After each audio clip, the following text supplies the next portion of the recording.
NCR, belonging from South Delhi.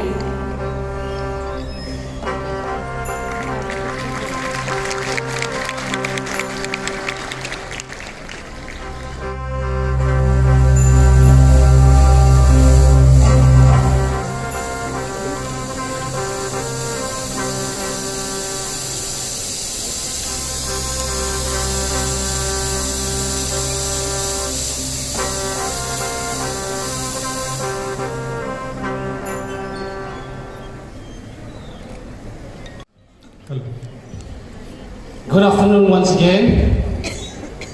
On behalf of Thadou Student Association, Delhi and NCR, I wish you all a very happy International Indigenous People Day.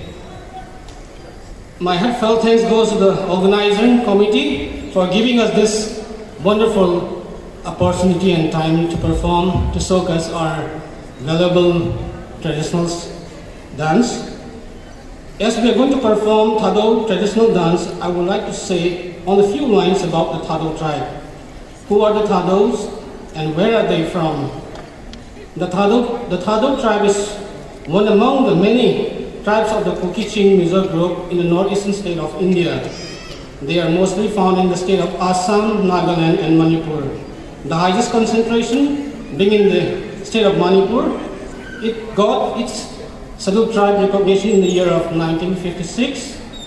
According to the census of Manipur 2011, the Thadou tribe population is around about 2 lakhs.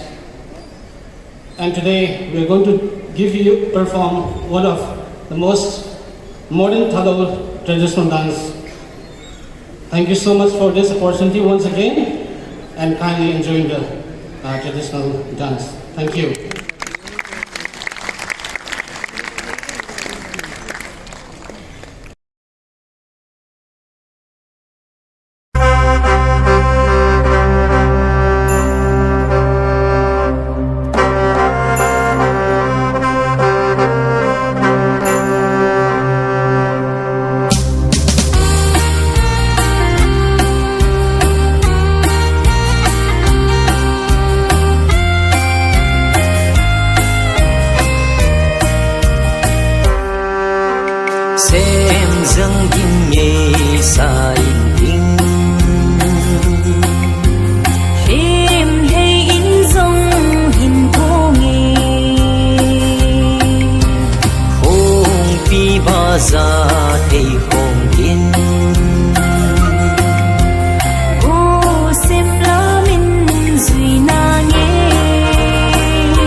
khăng hoài xa đã khăng ba băng pa khom mil lin zum mang lim nan oi te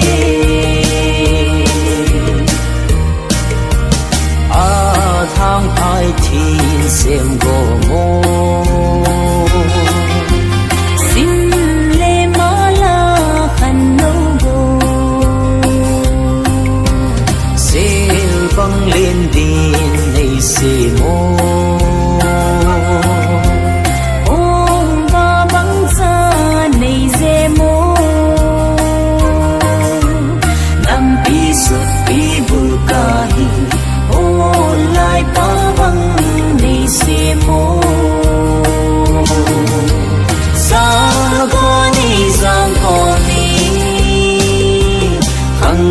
khăng hoài xa đã khăng ba băng pa khom mil lin zum mang lim nan oi te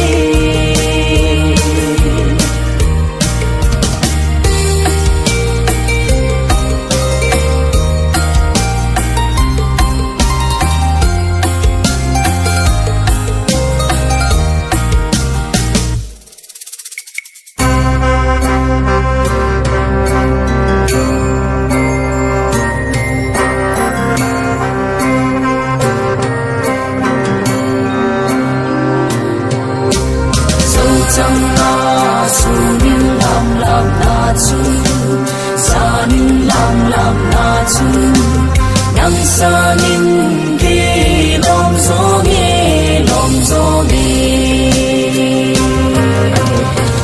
chang na su nin lam na chun za nin lam na chun nang sa nin ge lom zo ge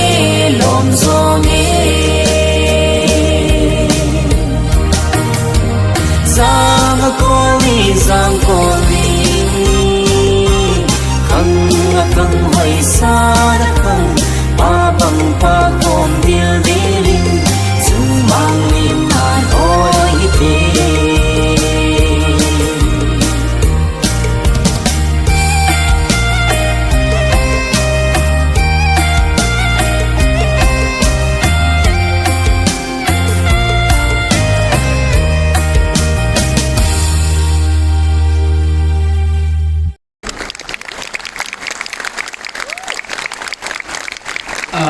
We would like to end with the most entertaining one, so I request the organizing committee and, if possible, Honorable Minister to join us for the last stake on the stage, please.